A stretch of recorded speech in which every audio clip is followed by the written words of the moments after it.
Ayan, kabila na pala yung buyog. Bigas na to. Ayan yung pinto.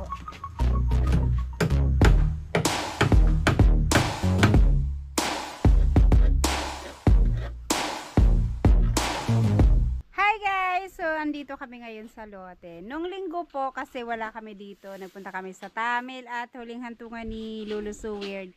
Nagtrabaho po dito si Kalugit, so hindi ko na na-vlog kasi yung gawa niya kasi wala kami, nagpunta kami lahat sa Tamil.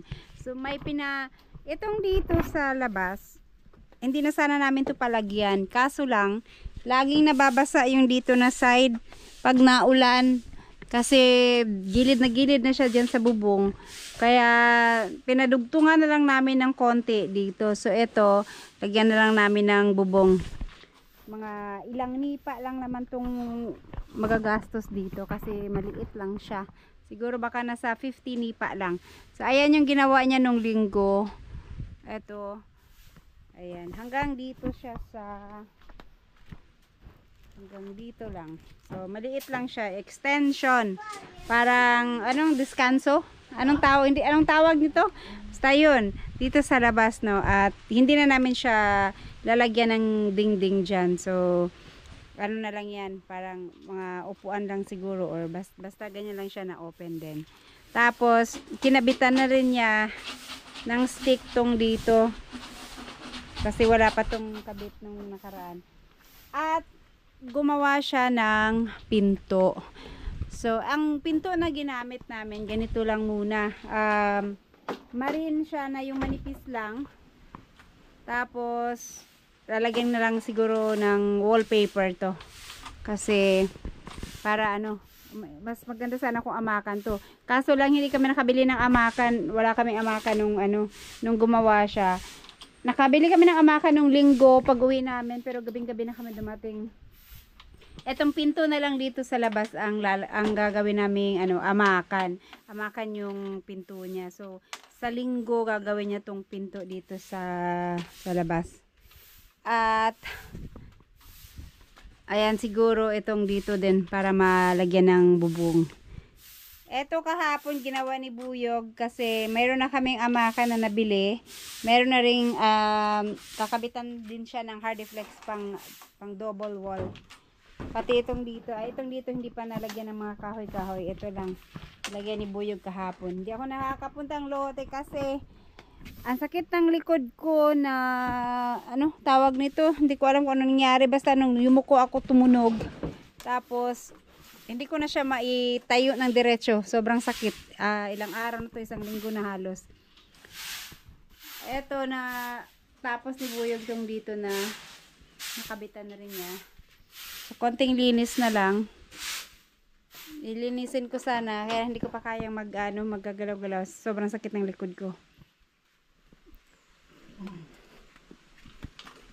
So ito na lang, at susukatin ni Buyog kasi yung amakan nandun lang sa bahay, doon namin ikakating at mas mabilis siyang ikating pagka grinder yung gagamitin. Kaya dito kami ngayon para magsukat din si Buyog kung gaano kahaba yung dito. Doon namin ikakating, tapos dadalhin na lang dito yung amakan. Ano yan, last? Ayan, kailangan lagyan ng kahoy para sa pagkabit ng Hardiflex. Ay pamakuan.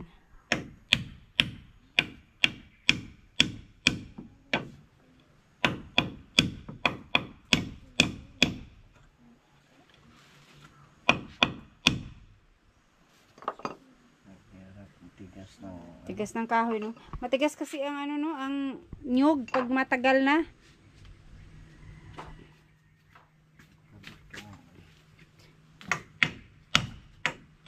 Ibig sabihin, matibay ang nyog. Kasi ang tigas eh. Matibay talaga, matibay. Pero anong pangit sa nyog? Naanay. Kahit naman anong kahoy yata, naanay. Yan. Di kaya ng kako. Yung kahoy, matigas na. Pag matagal na yung kahoy ba, itong nyug. Dapat kong concrete nail na yun. Maon din. Hindi nakabot.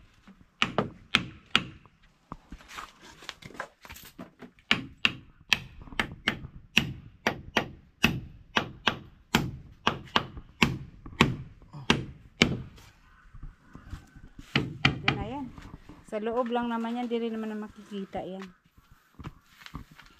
Kasi tatakpan namin ng Hardiflex lahat.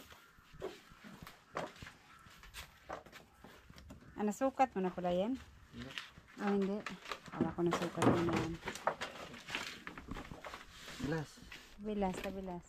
Hindi. Ayan, pwede. Kasya. Pero kailangan pa mag-cutting.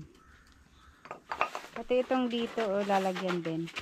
Ang ano kasi nito, pag wala, masyadong maano. May bata kasi. Baka maglalaro dyan si King. Hawak-hawakan niya yan. Masugat siya. Kaya sabi ko kay Buyog, lagyan ng mga Hardiflex. Lapis, wala.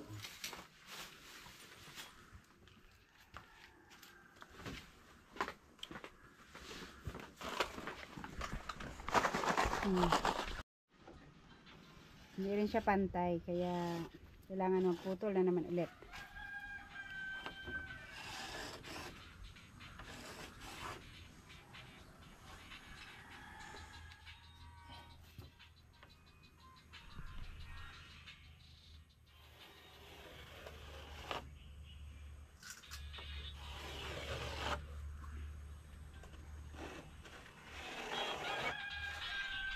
Ayan.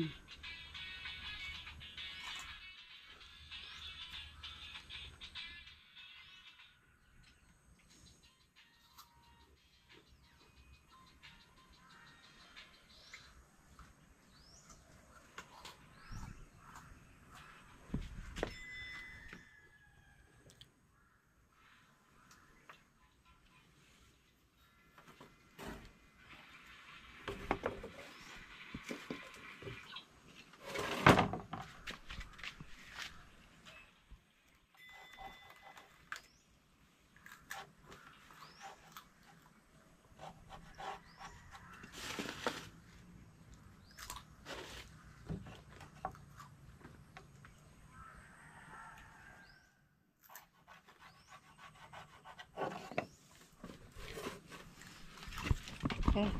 Kailangan putulan siya. At itong saging, inabot siya ng ano, yung sa, anong tawag niyan? Basta yung, abot siya ng nipa dyan. Pero, siguro, ilang buwan na ba to? Ano na to? Mag 8 months na rin naman to. Hindi na muna namin yan lagyan ng nipa. Itong side na dito lang. Para tumubo mo na siya at mamunga. Pagka namunga na, yan. Itong saha niya, ililipat yan. Tapos ito, try namin antayin na makapamunga siya bago namin putulin. Etong isa, okay lang yan dyan. At least nandyan lang siya sa labas.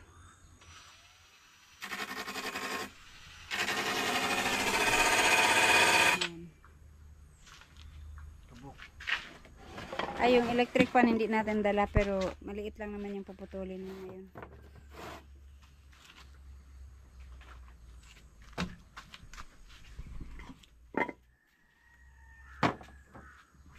Labi, yung upo be, hindi nakuha be. Gulang na. Bunga pala yung upo, hindi nakuha.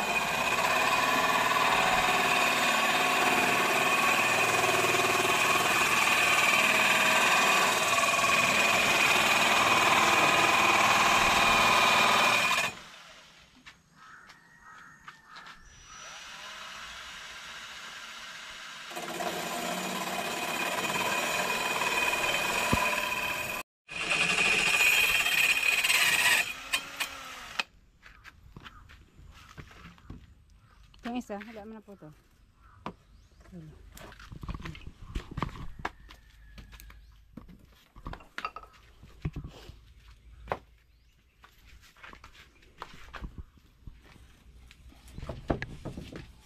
Nag-fit na. Yun, nag-fit na.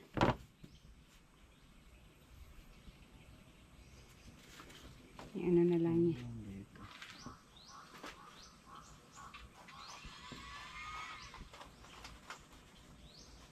Wala pa.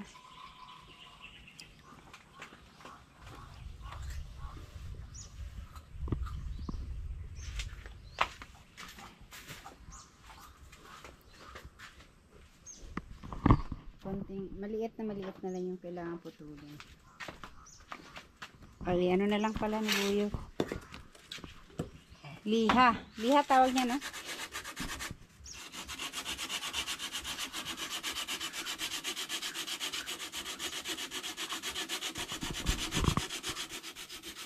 Para mag-fit siya dito.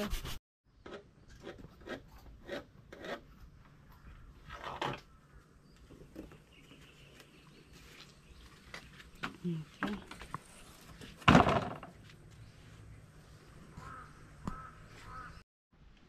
Ayan po, nakating na niya. Saktong-sakto. Tak. Konting ano na lang liha. Kasi yung pagkaputol.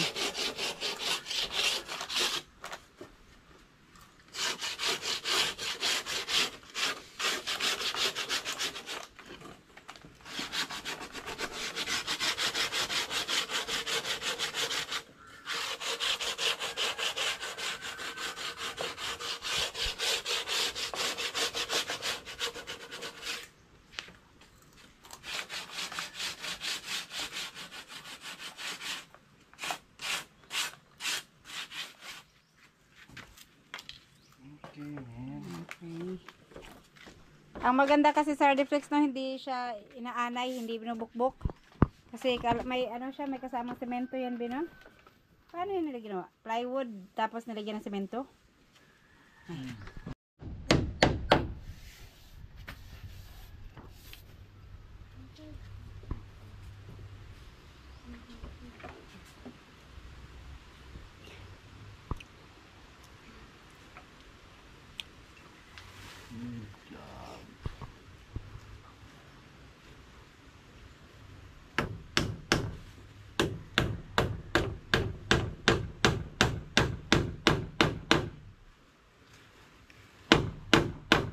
Ayan, sana matapos na itong malagyan dito sa mga gilid-gilid para madala ko na si King dito.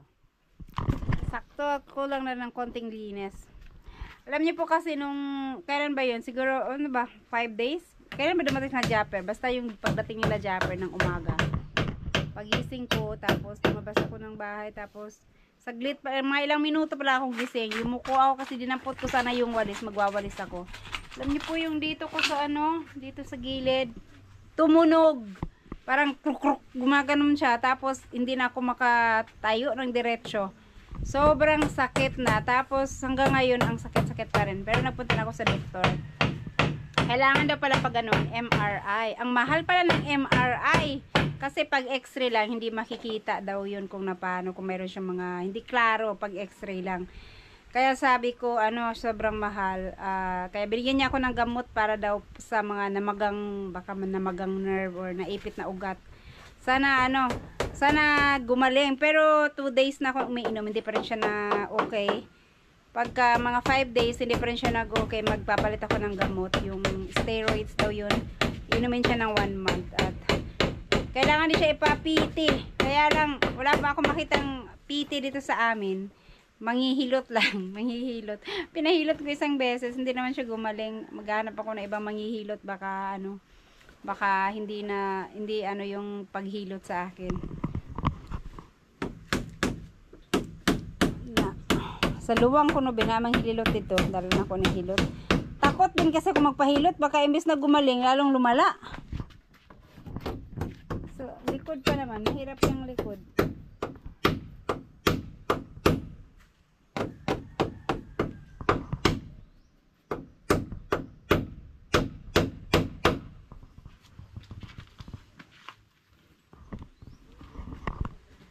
Yan, ano na lang. Ay, itong dito para sa gilid, lalagyan pa to ng ano, ng kahoy, no? Kulang pa yan ng kahoy, nilagay mo, no? Come on. Itong dito sa gilid, lagyan pa yan. Oh, dyan. Lang pala. Pangkuha na. Yung Hardiflex, no? Itong dito, mayroon pang maliit na Hardiflex doon. Ito, pwedeng dito ilagay. Lagyan pa ng kahoy yan, no? Saan dito? Sa gitna, para pamakuan. 2x2 or ito, ano ba to? 2x2? 2x3. 2x3 na parang 2x1. Maliit yung dulo. 2x2 yan.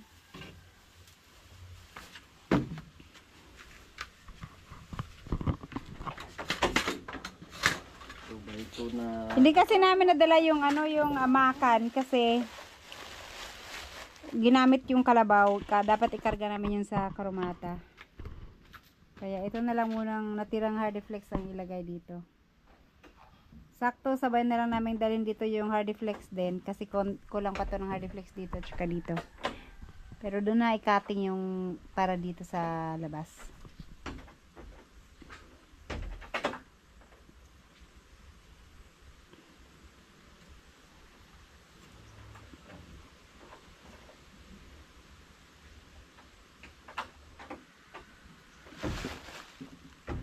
Madalas.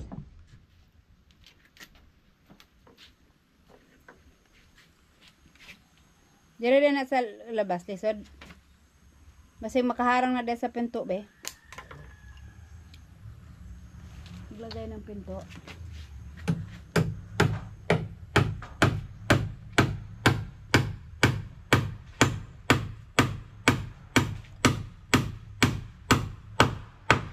Yun. Dili na. Uy. Ang bayaw ng lansang. Dapat para pagkahoy ay ganitong nyog. Concrete nail ang gagamitin. Pag matigas na, matagal na. Paano yung mga binibenta sa mga kukulumber? Yung mga matagal na yan, yung iba hindi mabenta agad. Ang tigas na nun. Ito ng barena. Barena. Pwede pa lang nga barena, pero wala kami barena. Maganda kasi pag kuryente talaga dahil malakas. Pagka kagaya nitong kay Ma'am Jo, ano lang siya, no, pang light lang. Hindi siya ganun ka lakas. Kasi rechargeable. Nabawog na po yung lansang. Dapat basa pa. Dapat basa pa ang nyog, gamitin na. Pero mataya man daw na pagbasa pa.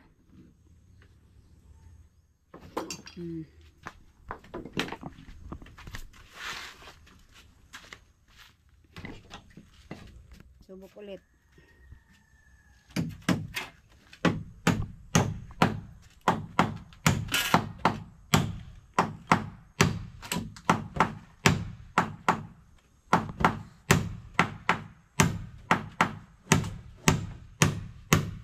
Ayan, bumaon din. Ayan, panghuling kahoy dyan sa gitna.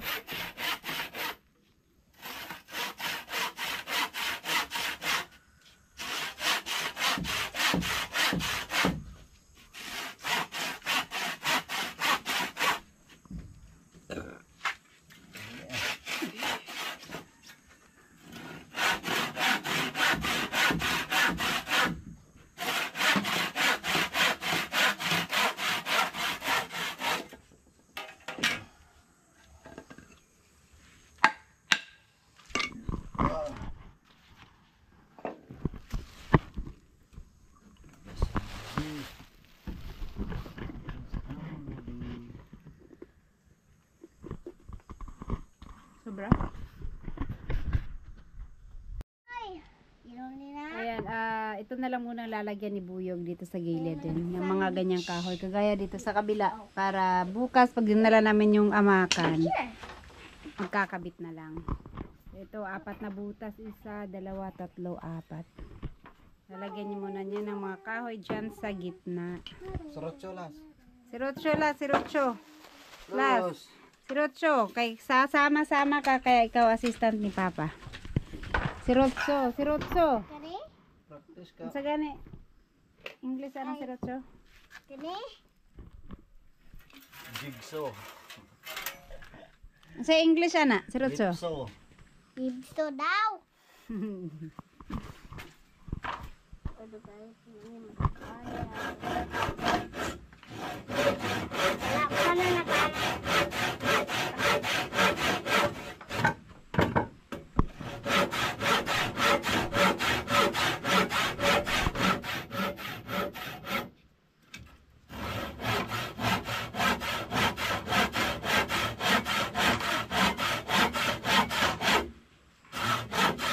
Buti may mga ano to eh, mga ritasong kahoy, mga tira-tira.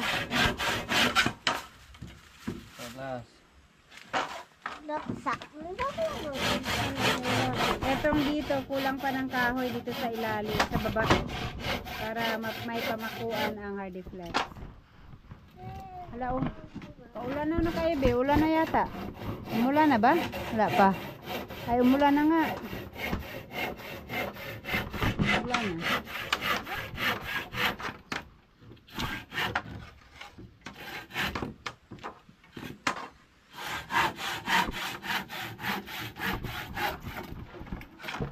Puro na ang nag-aaral.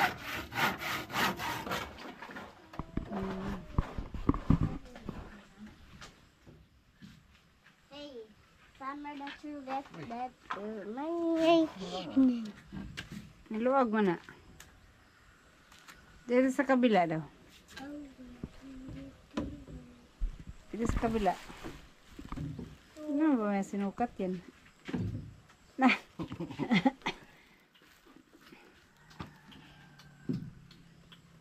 Lumuwang. Abot yan. Tilyonas. Asa na ba tong labor ni Papa? Ikaw ang assistant ni Papa ngayon. Sige, bigay mo kay Papa. The small one. Asa man to? Patilyo ba? Pagdali ba? Gamit mo to. Ano to? Kanago to din. Di ba gusto ka mahimong panday pagdako? Asa man? Last, you want to become a panday? Asa man to yun? Mama? Ready ay. Salada ni Papa last, no? Na falling down the ay. Napaul down to the bridge.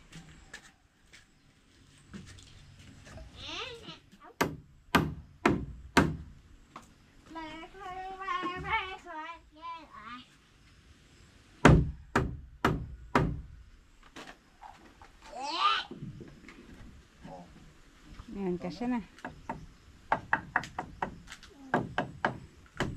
Daming langgam, oh, yung itim. Saan yan sila nagpunta? Under the post. Nagparade sila, nagparade.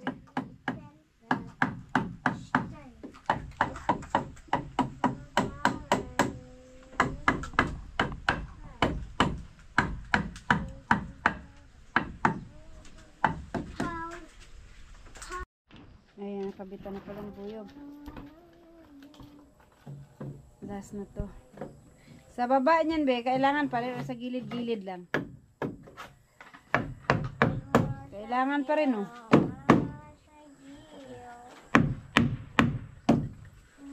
Wala na.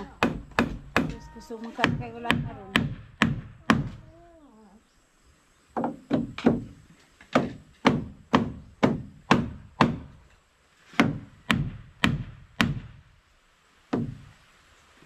Kusog na ulan. Gusto na gitas.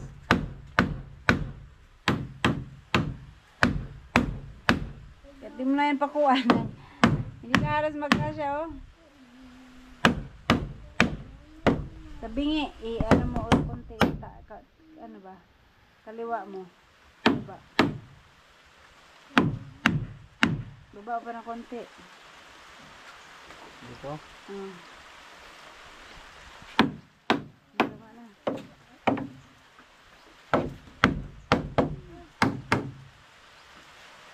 Alright, so ayan, kompleto na yung gitna. Meron na yung nandyan, 4. Yung sa baba na lang pala. Tsaka sa bawat gilid.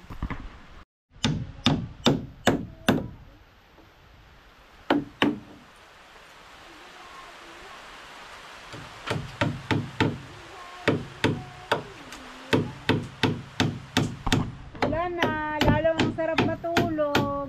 Ay! Ang sarap matulog.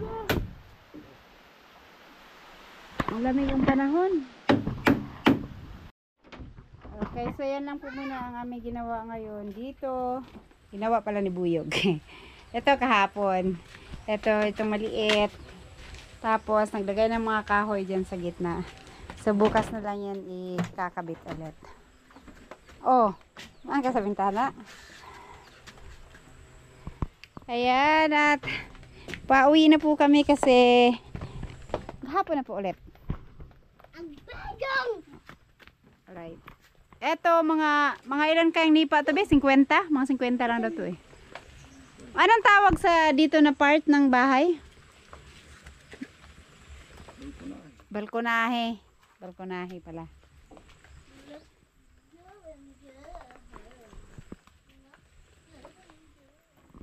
Ang saging oh. Lipat mo lang siguro yan. Wag, pabungahin mo muna yan. Pag ilipat mo yan, mamatay yan ulit. Tapos magantay ka, magdahon ulit.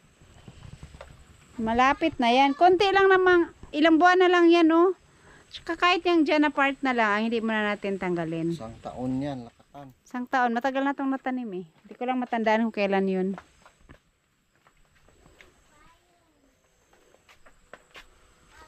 At sana gumaling na itong likod ko bukas para makapaglinis na dito sa loob. Ang Itong payong. payong dito. Asan yung payong? Nabasa. Paabi, baka napuno ng tubig. Wala oh, ginabon ako. Kaya bunin mo? Okay. So yan, thank you so much everyone. Hanggang sa susunod na update. Bye-bye! Bye guys. Ayan, bago pala kami uuwi, manguha muna ng gulay si Buyog. Dalawa yung upo, no? Kuhanin mo na yung isa. Magulang naman to. Tsaka okra pala, be. May maraming okra dyan si mama. At doon sa lote ni Ma'am Kedi, may mga okra din siya doon. Pati, sige, tingnan ko nga pala muna.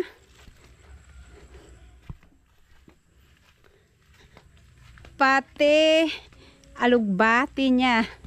Ah, wala nang ano yung alugbati niya. Nanguha siya kahapon, binenta namin doon sa bahay. May nakuha siya doon at binenta.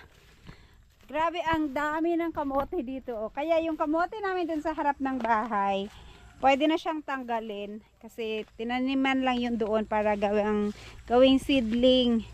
So yung dito kay Ma'am Kedi, sobrang kapal na ng mga kamote dito.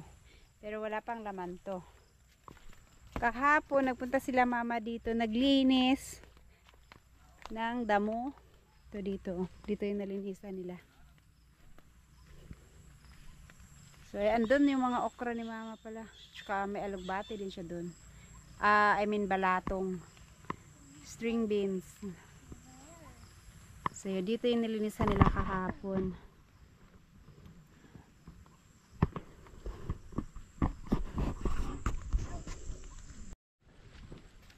Hindi mo ba ma? Ito pala yung road right namin dito sa gilid ng bahay, sa harap ng bahay.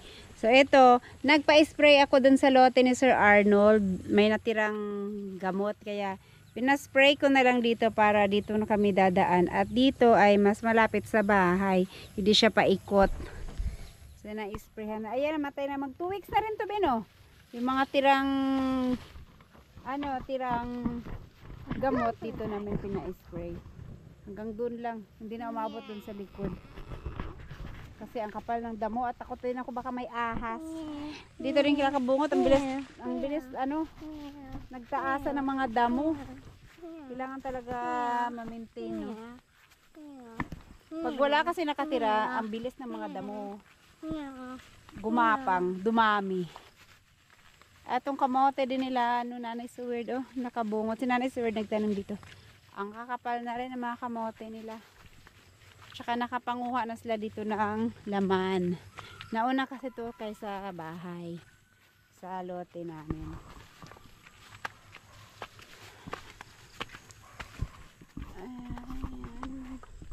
Okay. Siyempre, tahimik dito sa bahay ni Jokes. Walang tao. Pumupunta lang sila kanunoy dito maglinis-linis sa paligid. Tanggal ang mga damo na tumutubo. Ikalas. Punta. Dipitin. At syempre, shout out kay Sir Arturo. Ayan, sir. Oh. Ang lalaki ng dahon ng kamote dito sa lote nyo. Parang pinggan yung iba dun sa una, no? At ang kapal-kapal na rin. Sabi sa akin. At ang kapal din na, oh. Ang lalaki ng mga dahon niya. Yun, gumapang na dun sa ano ng nyug. Yun dun sa dulo. Pero wala pang laman to kasi bago lang din tong naitanim. Pero ang bilis nilang kumapal. Ito pala yung lote ni Sir Arnold. Ayan, Sir Arnold, kasi nagtubuan ulit yung mga damo na namawer ni Buyog nung nakaraan. Kaya pinasprehan ko na lang siya. Etong mga to iba, yung nag-green, hindi daw talaga to basta-basta namamatay. Pero yung mga kagaya nito, patay na patay na. Ayan. Ito, imawer na lang to ulit yung maano para malinis. Ha? Das manigod. Tas ka dyan. Katong sa diha, mani. Mahirap pala mamatay yung mga gabi-gabi. Hindi naman to gabi. Badyang yata yung nasa gitna. Oh. Diyan ka muna Lasa. Wala mang ulan dyan. Tingin ko lang dito. Silipin ko lang puno ng nyug. Isa lang pala. Yan, isa nga lang siya. Isang puno lang. Ito, kailangan lang daw to imawer, sabi ni Buyog. Kasi hindi siya namamatay sa gamot. Oh, nag-ano naman siya, oh. Parang mamamatay na, pero green na green pa eh. Pero itong mga iba, patay na lahat. Isang puno lang pala to. So, damo lang yung gumapang dyan nung nakaraan. Kaya, ang kapal niyang tignan. Alright. So, yan. Thank you all.